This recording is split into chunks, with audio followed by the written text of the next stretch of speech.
Great morning, my dear friends. Bhupesh Anand. दोस्तों, we are doing F3 Financial Accounting for ACCA knowledge level, and I have already delivered 8 lectures. जैसा मैंने आपको बताया कि chapter 7, chapter 8, chapter 9 तीनों chapters combine में हमें पढ़ने हैं because they are non current assets.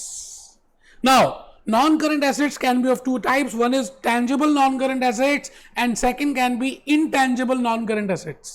दो तरह के non-current assets we have classified into tangible, which I can touch. I can touch this calculator. This calculator is a non-current asset for me because it will give me a future benefit, a future economic benefit. And I can feel it, I can touch it. This is named as non-current tangible asset. बेटे उसके बाद मैंने बताया था आपको non-current assets की we have a separate classification that is intangible non-current assets. So we have two tangible non-current assets, intangible non-current assets. Chapter 7, Chapter 8, Chapter 9, ACCA, F3 मैं combine में कर रहा हूं. तो बेटे मैं आज के इस लेक्चर को लेक्चर नंबर 9 बोलने वाला हूं. आई विल नॉट से this is lecture number 1 of chapter number 8 because chapter number 8 वहां से स्टार्ट होता है जहां से चैप्टर 7 कंप्लीट होता है. तो बेटे अगर आप टोटलिटी में करेंगे तो you will more understand the logics. तो मैं Bhupesh Anand lecture number 9 non current asset के बारे में इस चैप्टर में बताऊंगा and I will be focusing towards two main issues.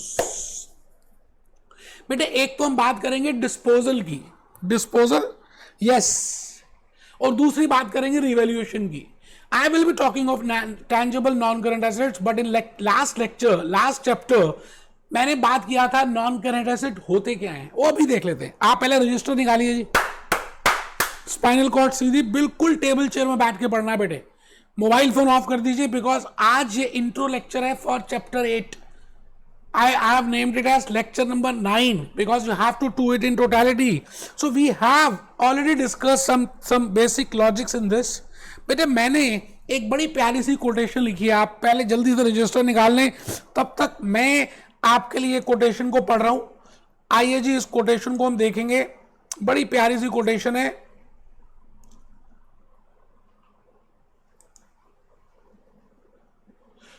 Your mind is like a magnet. आपका जो माइंड है बेटे वो चुंबक है, मैग्नेट है, मैग्नेट है. Like attracts like.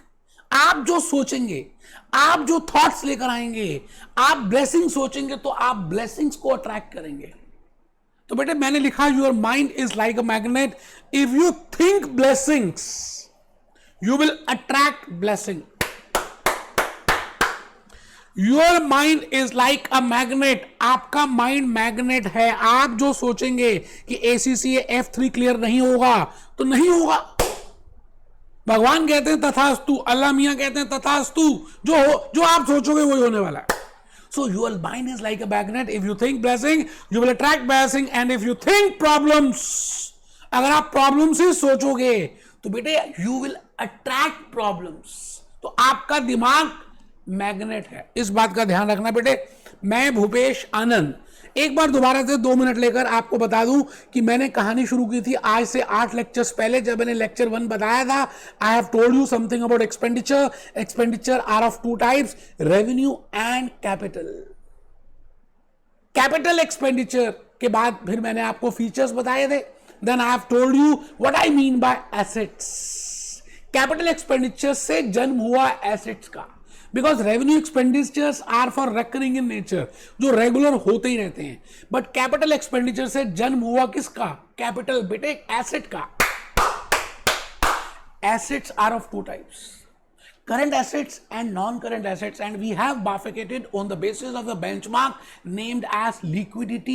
So liquidity is a benchmark on the basis of which I can say that this asset, तो पहले जन्म हुआ एक्सपेंडिचर का, रेवेन्यू, कैपिटल, कैपिटल से कहानी आगे चली current asset, non current asset. अब मैंने बाइफिकेट किया लिक्विडिटी के बेसिस में. If that can be liquid, if that can be converted into cash within 12 months, I will say it is a current asset. And if it cannot be, I have purchased for for using purpose. I have not kept it for selling purpose. I will say, and I will be getting the future economic benefits by from that asset, just like plant, property, equipment, plant, machinery, land, computer. All these are my non-current assets. And within non-current assets, we have bifurcated that some are tangible and some are intangible. बेटे आप ये बताइए, एक लड़के और लड़की में प्यार हो रहा है, दोनों एक दूसरे को लाइक करते हैं, एक ही क्लास में पढ़ते हैं, आंखों ही आंखों में इशारा हो गया, मैं तेरा और तू मेरी हो गई, तो बेटे क्या whether you can touch that प्यार? No, you can not. You can just feel it. It means there are so many non-current assets which you cannot touch it. They do not exist physically. आप electricity को touch कर सकते हैं बेटे, आप feel कर सकते हैं. प्लग में उंगली डालिए, आप अपनी फिंगर डालिए, you will feel that there is electricity. Similarly, I can feel that there are some non-current assets, but I cannot touch it. Trademark, patents, goodwill, brand value, all these are copyrights. All these are intangible. तो मैं अभी intangible की बात नहीं कर रहा, मैं अभी बात कर रहा हूँ non current assets. When I say non current, I am talking of tangible. और बेटे टेंजिबल में मैंने आपको बताया था, जैसे एक ह्यूमन बीइंग है, उसका जन्म होता है, फिर वो धीरे धीरे बचपन और फिर young age and then diseases and then at the end death, जन्म और मृत्यु, timeline. Similarly a non current asset, आप अपना मोबाइल फोन बाय करते हैं, स्टार्टिंग में कितना अच्छा चलता है, धीरे धीरे यू नो उसका वैल्यू डिक्रीज होता है, and at one particular time you don't want to use that, you want to sell that, और you want to give it to कबाड़ी वाला टू अबंडन इट. आप घर में रख देते हैं, यूज ही नहीं करना, बिकॉज उसका एफिशिएंसी खत्म हो गया बेटे. So I will be talking of when you dispose of. हमने एक्विजिशन की बात कर ली थी, हमने डेप्रिसिएशन की बात कर ली थी, बट अब धीरे धीरे ऐसा हो चुका है कि अब वो एसेट की वैल्यू खत्म हो गई है और आप बेचना चाहते हैं. बेटे आप मोबाइल फोन लेते हैं, आफ्टर अ मंथ एक नया सीरीज आ गया आईफोन का, and you want to sell your old iPhone and you want to buy new, you can do that. Or you want to exchange your old iPhone with a new, along with that some cash. बेटे आप ये बताइए, new laptops आ रहे हैं, new electronic gadgets आ रहे हैं, new iPads आ रहे हैं, न्यू आईफोन्स आ रहे हैं. So the point is, if you want to buy the latest technology, it means you have to sell that old technology. बेटे एक ही आपके पास रहना है, you want to have one mobile phone, तो आप पुराना बेचेंगे, नया खरीद लेंगे. तो आपको डिस्पोज ऑफ करना है नॉन करंट एसेट. तो डिस्पोज ऑफ जब हम करते हैं, तो what are the accounting entries for that, what are the journal entries for that, what are the ledger account postings for that, what are the accounts which we have to prepare, all that we will discuss in chapter number 8, that is in lecture number 9 onwards. तो बेटे आप समझ रहे हैं मेरे को क्या कराना है. तो मैंने आपके लिए एक कहानी लिखी, एक टाइमलाइन बनाई नॉन करंट एसेट की. T0 is the beginning, birth, जन्म, and then at T end death, मृत्यु, और बीच का सफर रहा जवानी का, बीमारी का, डेप्रिसिएशन का, यूजलेस एसेट्स का. अबंडन कर दिया, डिस्पोज ऑफ कर दिया. चलिए जी, आई थिंक आप बात समझ पा रहे हैं जो मैं कह रहा हूं. तो आइए जल्दी से रजिस्टर अपना ओपन कर लें. बेटे अभी तक कुछ बच्चों ने रजिस्टर ही ओपन नहीं किया, उन्होंने कहा ये इंट्रो लेक्चर है. Please open it, please right it down. Lecture number 9, tangible non-current assets. In today's lecture, I will be firstly giving you the agenda that what I will be doing in this chapter number 8. बेटे मैं यहां पर disposal की बात करूंगा first point, और second point I will be discussing revaluation. Only 2 issues, 2 concepts मैं आपको बताने वाला हूं. First is disposal and second is revaluation. And I will be telling you with help of Wikipedia. बेटे विकिपीडिया क्या कहता है उसको देखेंगे. आज हम बड़ा इंपॉर्टेंट कंसेप्ट शुरू कर रहे हैं बेटे, disposal. Firstly I will be discussing with disposal. Now what I mean bye dictionary meaning of disposal. Dispose of करना, दे देना, या तो आप उसको सेल कर रहे हैं और you are just throwing it because it is useless for you. पुराना मोबाइल फोन आप या तो एक्सचेंज में सेल कर सकते हैं और you can sell it, but इतना बेकार हो गया, इतना खराब हो गया उसका बिगिनिंग, उसका स्क्रीन, टच स्क्रीन बेकार है, सब कुछ खराब हो गया, आपको लगता है you will not get anything, तो आप ऐसे ही फेंक देते हैं. अबंडन करना. So dispose of means when you think that that asset is of no use, you will not getting any benefit in the future, then you abandon it. तो बेटे आप लिखें डिस्पोजल में दो पॉइंट्स आ रहे हैं, sale of asset. Now, why you want to sell your old asset? Why you want to sell your old washing machine? Why you want to sell your old laptop? Why you want to sell your old clothes? Because there is a new technology, new methods, new formula, new concept, new efficiency, and new features are there. So that attracts you. वो आपको attract करते हैं. तो आप पुरानी चीज को बेच देते हैं और नई चीज आ जाती है. बेटे भगवान ने यही बात बताई, शरीर से आत्मा निकल जाती है और वो नए शरीर में आ जाती है. आप नए मोबाइल फोन्स, नई वॉचेस, नए क्लोथ्स, नए गैजेट्स, नए आईपैड्स, नया computers, you want to purchase it, and in case you are already having those old, you will get it, you will sell it or you will exchange it, and then you want to buy new. बेटे आपको लेना एक ही है. It means पुराना बेचेंगे तभी तो नया आएगा.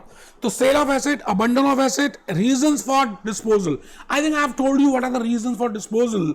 Because of latest technology, because of latest formulas, because of latest concepts, latest features, latest models, and because you want that everyone should praise you. You आपके पास एक लेटेस्ट टेक्नोलॉजी का मोबाइल फोन होगा, आप बार बार अपने फ्रेंड्स को show करेंगे.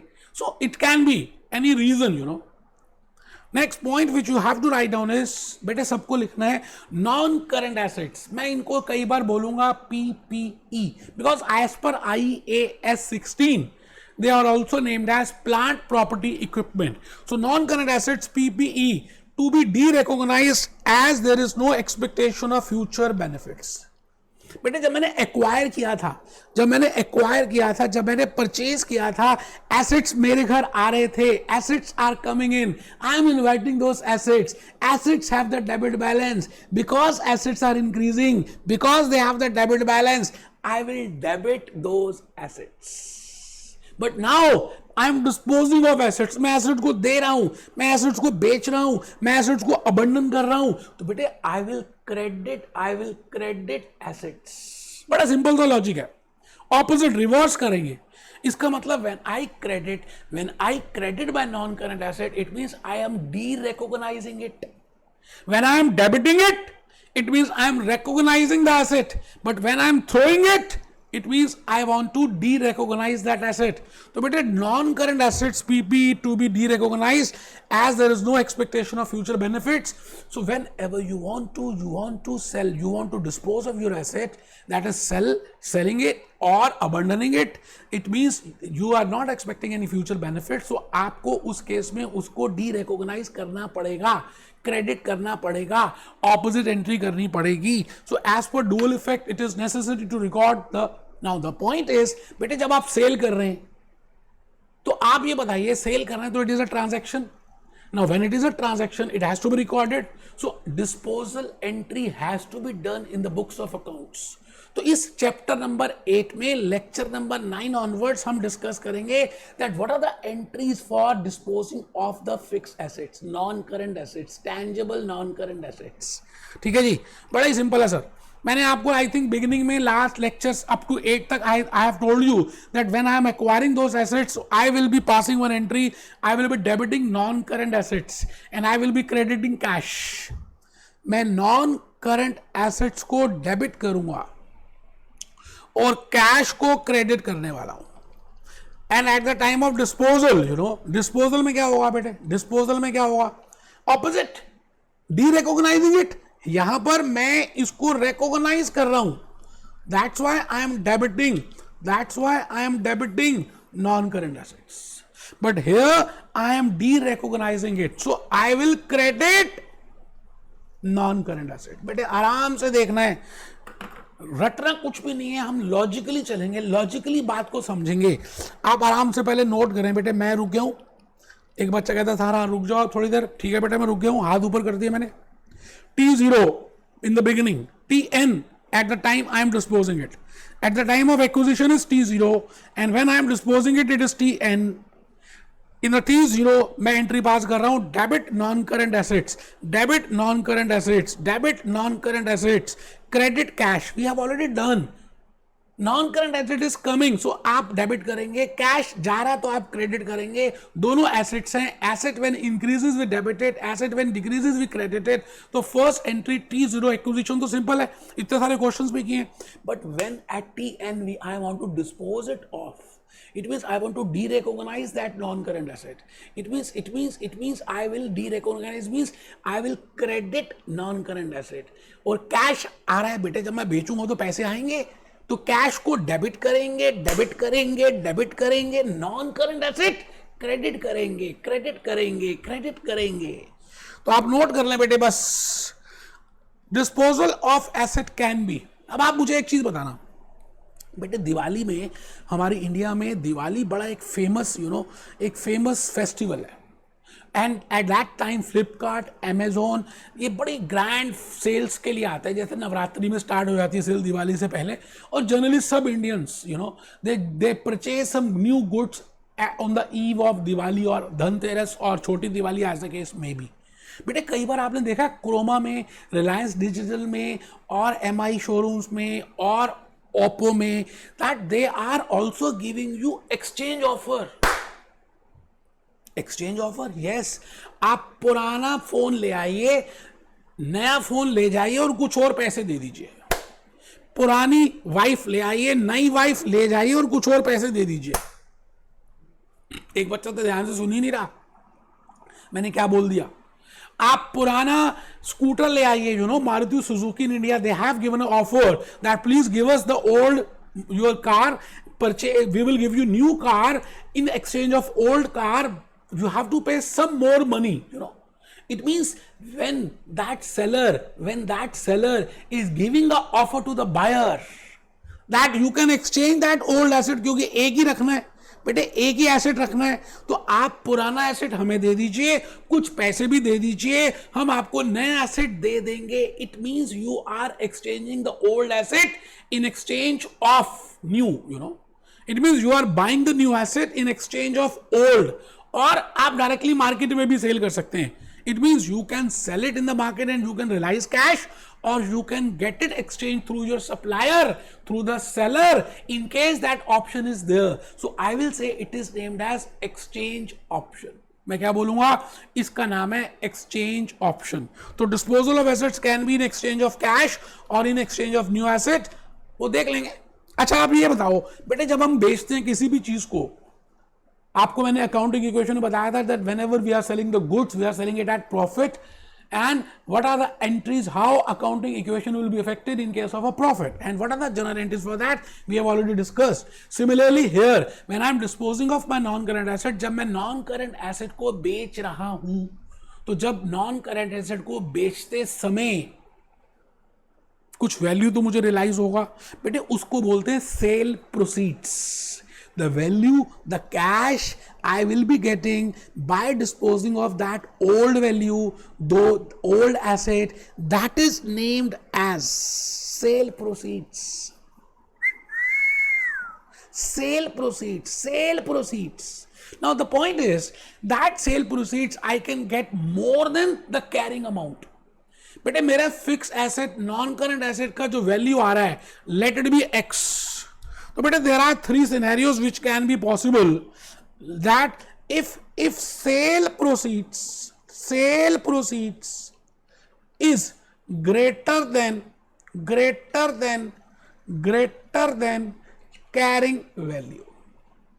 ऐसा हो सकता है that my carrying value means book value, it means net value is x and I am getting x plus something. बेटे मैं कुछ ज्यादा रिसीव कर रहा हूं at the time of selling it as compare to the value which I am showing it in my books. It means I will say it is a case of profit. Similarly when sale proceeds is less than carrying value, when sale proceeds is less than carrying value, let the carrying value be y and I am getting y minus something. So I will say that something which I am getting less as compared to the carrying value, that is named as loss. So I can have either profit or loss. एक बच्चा कहता sir आप ये बताइए, it can be possible that I am getting sale proceeds equal to carrying value. Yes, it can be possible. It will be hypothetical case. It can be there. ये भी हो सकता है, तीनों केसेस हो सकते हैं, बट जनरली मैं मानता हूं ये हाइपोथेटिकल ही रहेगा, ऐसा होता नहीं है. फिर भी still we have three scenarios for that. It is a profit scenario, whether it is a loss scenario, and whether it is a break even scenario. तो बेटे इन सब की रिकॉर्डिंग ऑफ जर्नल एंट्रीज हम करने वाले हैं लेक्चर नंबर 10 ऑनवर्ड्स. तो आज मैं आपको ट्रेलर दे रहा हूं. That is chapter number 8. पहले हम डिस्पोजल की बात करेंगे, डिस्पोजल ऑफ कैश की बात करेंगे, disposal in exchange of asset की बात करेंगे. फिर there can be three scenarios, profit का एंट्री, लॉस का entry, break even. We will be recording that. और उसके बाद बेटे मैंने आज के इस लेक्चर में आपको नेक्स्ट पॉइंट, जो नेक्स्ट इशू डिस्कस करना है in this chapter, that is revaluation. Revaluation, as the name indicates, revalue. बेटे हम वैल्यू कैलकुलेट करते हैं. We want to find out the value. जिस घर में आप रहते हो आप उसकी वैल्यू निकालते हो. That we have purchased at X rupees, X dollars, X pounds. Now what is the value? आज क्या वैल्यू है? And we know that value can be more. Value is generally increasing or sometimes it is decreasing. बेटे if demand is more than supply, बेटे अगर demand ज्यादा है, किससे? Supply से. If demand is more than supply, I will say it is a case of revaluation profit और revaluation surplus, because my value will increase. बेटे आपने economics में किया ना, if demand is more than supply तो price increase हो जाता है, value will increase. For example land is a limited resource. आप सब जिस लैंड में रहते हैं अपने पेरेंट्स से पूछिएगा at how much amount they have paid. Your parents have paid how much amount, and now the value of the market, how much is the market value. Supposedly you have purchased at X million dollars. Now the value is X plus something million dollars. So something million dollars is more, you know. So you have to give a true and fair view. आपको अपनी balance sheets में, financial statements में true and fair view देना चाहिए. तो true and fair view के लिए you have to give the true picture, the true value, and you have to show your land, the value, the assets at that market value, which is also named as fair value. तो आज in this chapter I will be discussing with revaluation also. आप जल्दी से लिखेंगे बेटे, it is important to show the increase value over time. Now it can be possible that value can be decrease also. So as per IFRS, as per IAS 16, जो हम F7 में discuss करने वाले हैं डिटेल में, but I will be telling you some hint here also. बेटे generally as per IAS 16 it is important to show the increase value over time as some assets value may rise. कुछ assets की value बढ़ जाती है, जैसे gold है, diamond है, land है, बिल्डिंग है, बढ़ जाती है, और कुछ की कम हो जाती है, जैसे आपका फोन है, कंप्यूटर है, मशीनरीज हैं. There can be decrease, there can be increase. So we have to show them at a accurate value. Then only I can say that my financial statements are appearing a true and fair view. तो आप ऊपर से लिखना start करेंगे revaluation. बेटे ये increase वाली value दिखाइए और ये decreased. It is important to show the increased value as over time, as some assets value may rise in value over time. When fair value is greater than carrying value. Market value, fair value, actual value is more than carrying value. बेटे carrying क्या होती है? जो laughing Buddha carry करता है. कैसे? The value which is appearing in your books of accounts, that is purchase price minus accumulated depreciation. जब आप उस परचेज कॉस्ट को एक्यूमुलेटेड डेप्रिसिएशन से लेस कर देते हो, तो जिस value, net value, that is purchase price, that cost, total cost of that non current asset minus accumulated depreciation, the balancing figure will be named as carrying value. इसका मतलब मान लेते हैं कि आपकी वैल्यू यहां पर Z है और आपका मार्केट में वैल्यू हो गया Z plus star. It means star is the amount by which your value of the asset has been increased. So this star is named as revaluation surplus. बेटे loss भी हो सकता है, I am talking firstly of surplus, बेटे ये profit है, but this profit is not realised because I can have two profits, one is realized profit and second is unrealized profit. बेटे आप जिस घर में रहते हो, आपने x डॉलर्स में z मिलियन डॉलर्स में बाई किया, आज उसकी वैल्यू है z plus star million dollars, but you are not selling that, आप उसको बेच थोड़ी रहे हो, क्योंकि जब बेचोगे तभी रियलाइज होगा ना, आप बस अपनी बुक्स में उस एसेट को प्रॉपरली शो करना चाहते हो, it means the value by which your asset has increased, that value is revaluation surplus, but that is unrealized. Unrealized का मतलब क्या है, अभी आपने उसको रियलाइज नहीं किया और करना भी नहीं है, तो बेटे that is just a book entry, हम एक एंट्री पास करेंगे, अपनी इक्विटी को बढ़ाएंगे, this is named as other comprehensive income. बेटे आप F7 के कुछ कंसेप्ट यूज होंगे, because I want to tell you the whole logic. So this is named as other comprehensive income. देखेंगे बेटा, पहले आप लिख लें बेटे, आप लिख लें बेटा, revaluation increase decrease, it is important to show the increase value over time as some assets value may rise in value over time. समय के हिसाब से एसीसी आप जितने पुराने होते जाएंगे आपकी वैल्यू बढ़ेगी, because you are getting more experience as compare to fresh ACCS. So when fair value is greater than carrying value, it will be recognized as other comprehensive income. OCI का मतलब है other comprehensive income and it will be shown in equity. भी हम देखेंगे equity में क्यों आता है, in the while preparing balance sheet. ठीक है जी, बहुत बढ़िया. It is also important to check the asset for impairment. अब देखिए बेटा, ये impairment आपके कैपलन में नहीं दिया, मतलब मैं ये कहना चाहता हूं कि F7 का एक कंसेप्ट है कि जब हम बात करते हैं कि एसेट की वैल्यू बढ़ जाएगी तो हमें बढ़ी हुई वैल्यू पे शो करना चाहिए. सपोज करते हैं मेरे एसेट की वैल्यू कम हो गई, डेप्रिसिएशन तो हम चार्ज कर रहे हैं, बट उसके बाद भी और ज्यादा कम हो गई, सडन डिक्रीज आ गया after corona 19, there is a sudden fall in the price of those assets. So because there is a significant fall, because there is a sudden fall, तो बेटे उसको हम कहते हैं impairment. We have to check that for impairment, and that is named as impairment loss. It is also important to check the asset for impairment in case there is a decrease in the value. In case there is a decrease in the value. अभी लिख लें बेटे, मैं सब कुछ detail में बताने वाला हूं, मूड खराब ना करना बेटे, मैं आपसे प्यार करता हूं. PPE, IFRS, IAS 16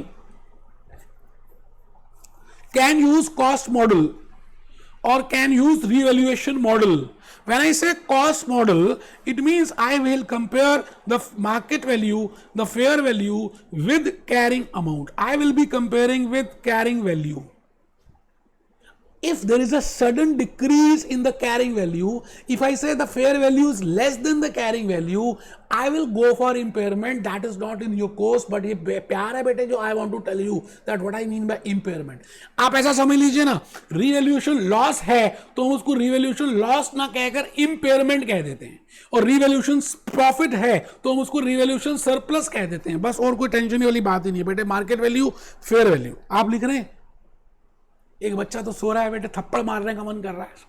PPE, IFRS, IAS 16 can use cost model, can use revaluation model, and उसके बाद हमारे under cost model PPE is tested for. अभी बताया मैंने, अब ये कोर्स में नहीं है, लिख लें बेटे. मैंने अब आपके लिए स्लाइड प्रिपेयर किया तो आप लिखेंगे. आप लिखें बेटे, मैं 1 मिनट में आ रहा हूं, आप लिखें बेटे.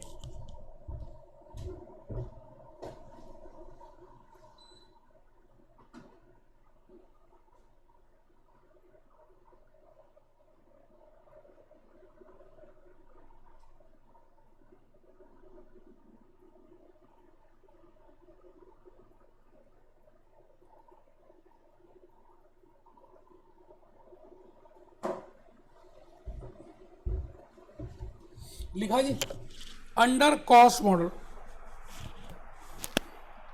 PPE is tested for impairment. It is a substantial one-time reduction in the value of the asset.